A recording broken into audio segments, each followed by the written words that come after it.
Hi అండి. అందరికీ నమస్కారం. రమీ జ్యోతి ఛానల్‌కి స్వాగతం.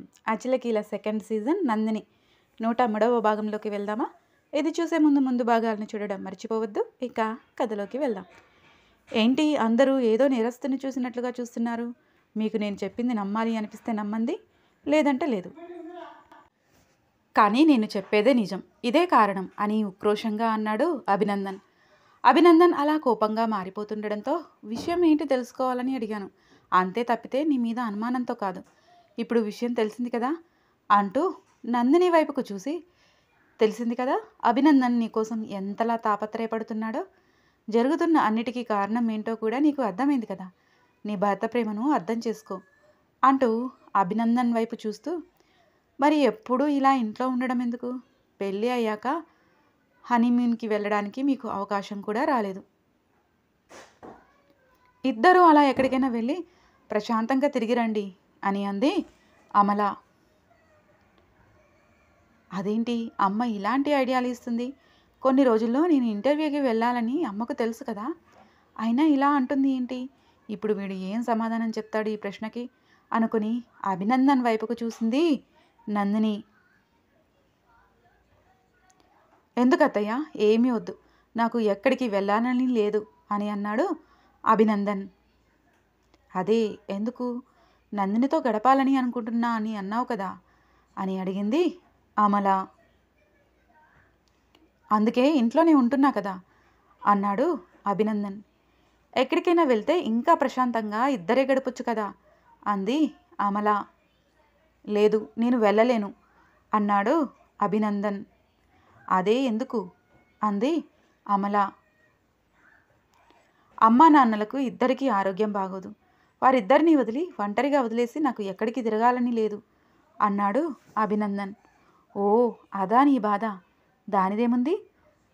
స్రవంతి వాళ్ళని కొన్ని రోజులు ఇక్కడ ఉండమంటే సరే, వాళ్ళే ఉంటారు అని అంది అమల. అదంతా ఏమీ వద్దు అత్తయ్య, భావని కూడా ఇబ్బంది పెట్టినట్టు అవుతుంది. అయినా నాకు అది అంతా ఏం ఇష్టం లేదు. ఎక్కడైతే ఏంటి, నందినితో ఉంటున్నాను కదా ఒంటరిగా, ఇంట్లోనే ఉంటున్నాను కదా, ఎక్కడికి వెళ్ళడం లేదు కదా అని అంటూ కొంచెం విసుగుపడ్డాడు అభినందన్.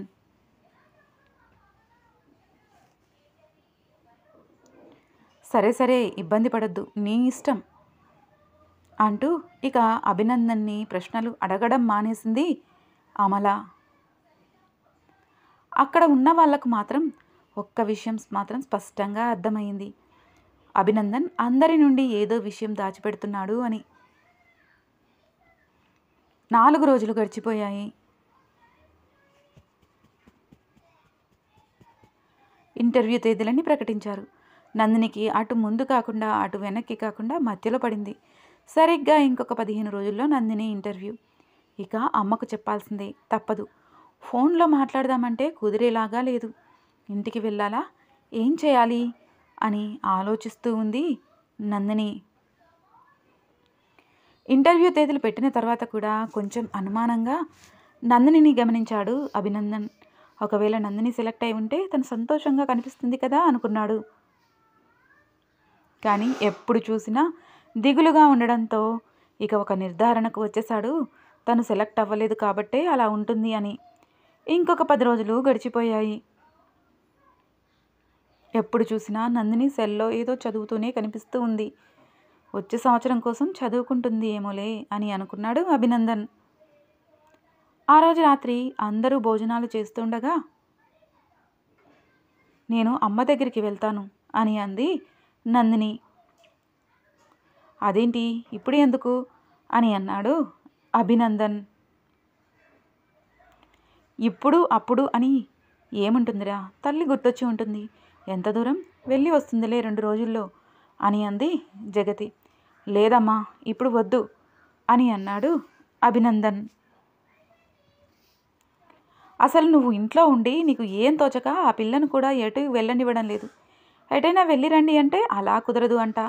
అసలు నువ్వు ఇన్ని రోజులు ఇంట్లో ఉండడం ఏంటో మాకైతే అర్థం కావడం లేదు. నువ్వు చేసేది ఏమైనా ఆషామాషి ఉద్యోగమా ఇన్ని రోజులు ఇంట్లో ఉండడానికి? నీ అవసరం అక్కడ ఎంత ఉండి ఉంటుంది?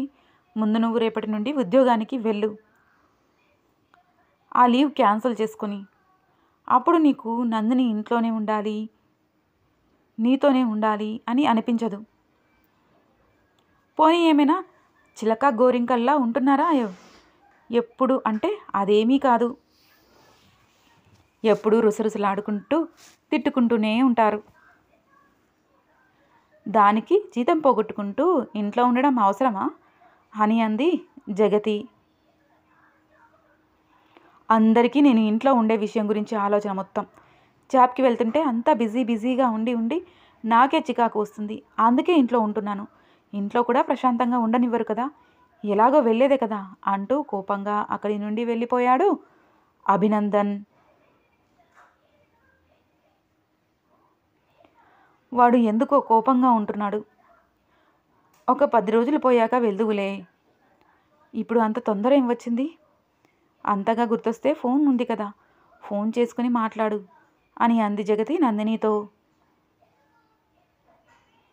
10 రోజుల తర్వాత వెళ్ళి ఏం చేసేది? ఇప్పుడు వెళ్తే కదా ఈ 2 రోజుల్లో అమ్మకు చెప్పి ఒప్పించి ఏదో ఒకటి చేసి ఇంటర్వ్యూకి వెళ్ళగలను. ఇంకా 4 రోజుల్లో నేను ఢిల్లీకి బయలుదేరాలి. నేను వెళ్తున్నా అని అనుకుని ఉండవచ్చు అమ్మ, కానీ అసలు విషయం అమ్మకు చెప్తేనే కదా అమ్మకు తెలిసేది అని మనసులో అనుకుంది నందిని. గదిలోకి వచ్చిన అభినందన్ ఆలోచనలో పడ్డాడు. ప్రతిసారి సివిల్స్ ఎగ్జామ్స్ జరుగుతున్న సమయంలోనే ఏదో ఒక వంకతో తన ముందు లేకుండా పోతుంది నందిని. అలాగే ఇప్పుడు కూడా ఇంటర్వ్యూల సమయంలోనే తల్లి దగ్గరికి వెళ్తా అనడంతో అతనికి ఏదో తెలియని అనుమానం. నందిని సెలెక్ట్ అవ్వలేదని తనకు తాను నిర్ధారించుకున్నా కూడా మనసులో ఏదో ఒక మూలన భయంగానే ఉంది. కొన్నాళ్ల పాటు ఇంటర్వ్యూలు అయ్యే వరకు నందిని తన ముందు నుండి కదలనివ్వకుండా ఉంచితే సరిపోతుంది అని అనుకున్నాడు అభినందన్. అందుకే ఎవరు అడిగినా ఏం చేసినా ఎట్టి పరిస్థితుల్లో నందినిని పంపించవద్దు. ఒకవేళ అంతగా పంపించాల్సి వస్తే తను కూడా నందినితో వెళ్లాల్సిందే అని నిర్ణయం తీసుకున్నాడు అభినందన్. మరొక భాగాన్ని కూడా ఇక్కడే కలుపుతున్నాను, గమనించగలరు. 104వ భాగంలోకి వెళ్దామా?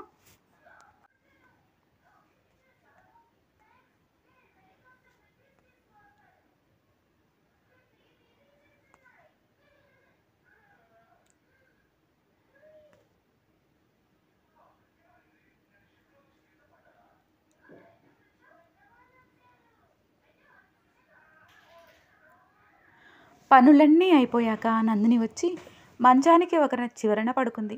గాల్లోకి చూస్తూ ఆలోచిస్తూ ఉంది. ఇక ఒప్పుకోకపోతే చెప్పకుండా అయినా ఇంటికి వెళ్ళిపోవాలి అని అనుకుంటూ ఉంది. ఆలోచనలో ఉన్న నందిని వైపు చూస్తూ, ఇప్పుడు ఇంత సడన్గా మీ అమ్మ దగ్గరికి వెళ్ళాలని ఎందుకు అనిపిస్తుందో అని అన్నాడు అభినందన్. అది నీకు చెప్పినా అర్థం కాదులే అంది నందిని. పోనీ ఒక పని చేస్తావా అన్నాడు అభినందన్. ఏంటన్నట్లుగా చూసింది నందిని. నువ్వు మీ అమ్మ దగ్గరికి వెళ్ళు అని అభినందన్ అనగానే నందిని కళ్ళల్లో సంతోషం. అది ఎక్కువసేపు చూడలేదు కదా అభినందన్. నీతో పాటు నేను కూడా వస్తాను అని అన్నాడు. చప్పున ఆనందం అంతా ఎగిరిపోయింది. నీ నస ఇక్కడే భరించలేకపోతున్నాను, ఇంకా మా ఇంట్లో కూడానా?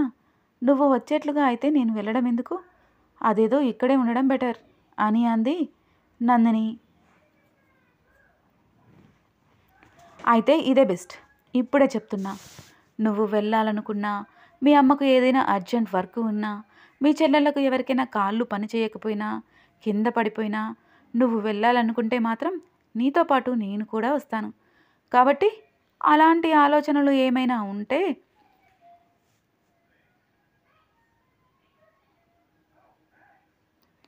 పక్కన పెట్టేసి పని చూసుకో అంటూ పడుకున్నాడు అభినందన్. అభినందన్ని పట్టించుకోకుండా రేపు ఎలాగైనా అమ్మతో మాట్లాడాలి అని ఆలోచనలో పడింది నందిని. మరుసటి రోజు అభినందన్ స్నానం చేస్తూ ఉండగా అమలకు ఫోన్ కలిపింది నందిని. ఫోన్ ఎత్తిన అమల, నందిని నేను చాలా ముఖ్యమైన పనిలో ఉన్నాను, తర్వాత ఫోన్ చేయి అంటూ పెట్టేసింది. నందినికి మాట్లాడే అవకాశం ఇవ్వకుండా. నీకు కుదిరినప్పుడు నేను ఎలా మాట్లాడను అమ్మా, ఈ దరిద్రుడు ఉన్నాడు కదా అని అనుకుంది. నందిని ఉదయం ఫోన్ చేస్తే రాత్రి ఎప్పటికో భోజనాలు అయిపోయిన తర్వాత ఫోన్ చేసింది అమల నందినికి. అభినందన్ కావాలని నందినిని గమనిస్తూ ఉండడంతో తల్లితో ఎక్కువగా మాట్లాడలేకపోయింది. కేవలం క్షేమ సమాచారం మాత్రమే కనుక్కుంది. గడియ గడియకు నందినిలో టెన్షన్ ఎక్కువైపోతూ ఉంది. ఢిల్లీ దాకా వెళ్ళాలంటే ట్రైన్ టికెట్స్ బుక్ చేసుకోవాలి, లేదంటే ఫ్లైట్ టికెట్స్ అయినా తీసుకోవాలి. చివరి నిమిషంలో తను వెళ్ళగలదా? కనీసం నందగోపాల్కి చెప్పిన టికెట్లు అయినా తీసి పెడతాడేమో. కానీ నాతో ఎవరు వస్తారు? ఎవరికి టికెట్ బుక్ చేయాలి? అంతా అయోమయంగా ఉంది నందినికి. తల్లితో మాట్లాడడానికి కూడా కుదరడం లేదు. అమల ఏదో ముఖ్యమైన పనిలో భాగంగా ఎప్పుడూ మీటింగ్స్లోనే ఉంటూ ఉంది. మరుసటి రోజు కూడా మళ్ళీ అమలతో మాట్లాడడానికి ప్రయత్నించింది నందిని. కానీ అదే సమయంలో మళ్ళీ అమల బిజీగానే ఉన్నాను అని చెప్పింది. అలా ఆ రోజు కూడా గడిచిపోయింది. ఇంకా ఒక్కరోజు మాత్రమే మిగిలి ఉంది. ఆ రోజు అమలతో మాట్లాడకపోతే మరుసటి రోజు తన ప్రయాణానికి కుదరదు. అసలు అయినా అమ్మకు తెలుసు కదా నేను వెళ్ళాలని. ఎందుకు మర్చిపోయింది? దానికోసం ఎందుకు అడగడం లేదు? నువ్వు వెళ్తున్నావా అని కూడా అడగడం లేదు. అమ్మ పనుల్లో పడిపోయి నా గురించి మర్చిపోయింది అని బాధపడింది నందిని. ఆ రోజు కూడా అమలకు ఫోన్ చేసింది నందిని. ఏంటి నందు, రోజు ఇలా ఫోన్ చేస్తున్నావు? నాకు కుదిరినప్పుడు ఫోన్ చేస్తే విషయం ఏంటో చెప్పవు. ఎంత బిజీగా ఉన్నానో తెలుసా నీకు నేను? మాటి మాటికి ఇలా ఫోన్ చేసి డిస్టర్బ్ చేస్తుంటే ఎలా నా పనులు చేసుకోను? నా పని గురించి నా గురించి నీకు తెలుసు కదా. అయినా ఎందుకు ఈ పిల్ల చేస్తలు అంటూ విసుక్కుంది అమల నందినిని.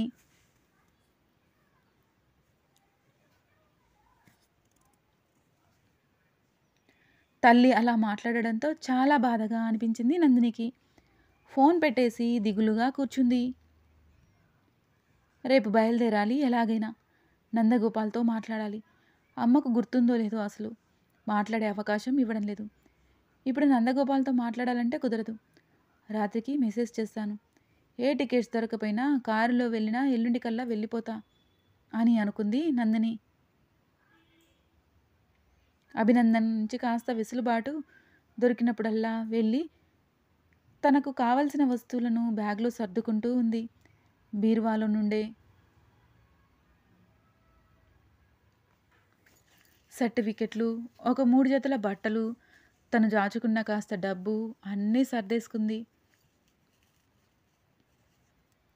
రేపు ఉదయం ఎవరికీ చెప్పకుండా నందగోపాల్తో వెళ్ళిపోతే ఆ తర్వాత నాకు ఇంకేం పేర్లు పెడతారో ఎవరు ఎలాగైనా అనుకోని, కానీ నేను మాత్రం రేపు వెళ్ళి తీరుతాను అని అనుకుంది నందిని.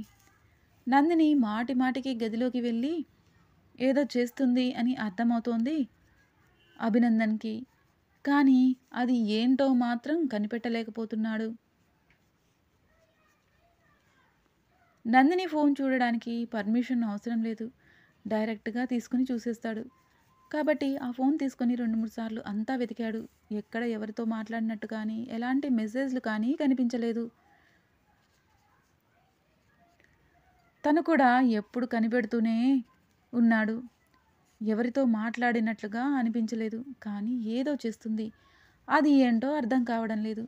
నందినికి క్షణం కూడా వెసులుబాటు ఇవ్వడం లేదు అభినందన్. రాత్రికి నందగోపాల్తో మాట్లాడాలి. కానీ పడుకుంటాడేమో. రాత్రి మాట్లాడతా అని మెసేజ్ చేయాలి అని నందిని అనుకుని ఫోన్ తీసుకుని చిన్న మెసేజ్ చేద్దామని అనుకున్నా కూడా వచ్చి పక్కనే కూర్చుంటున్నాడు అభినందన్. అతనికి విషయం తెలిసిపోయి కావాలని అలా చేస్తున్నాడని అర్థమవుతూ ఉంది నందినికి. బెడ్ పైన కూర్చున్న నందిని పక్కనే కూర్చున్నాడు అభినందన్. అంతలో అత్తయ్య వస్తున్నా అంటూ సెల్ తీసుకుని కిచెన్లోకి పరిగెత్తింది నందిని. కొనసాగుతుంది. మీకు ఈ కథ నచ్చినట్లయితే లైక్ చేయండి, షేర్ చేయండి. మరిన్ని నా కథలను మిస్ కాకుండా ఉండడం కోసం వెంటనే నా ఛానల్ని సబ్స్క్రైబ్ చేసుకోండి. ఈ కథపై మీ అభిప్రాయాలు తెలియజేయడం మర్చిపోవద్దు. మరో భాగంతో మీ ముందుకు వస్తాను. మీ రమీ జ్యోతి.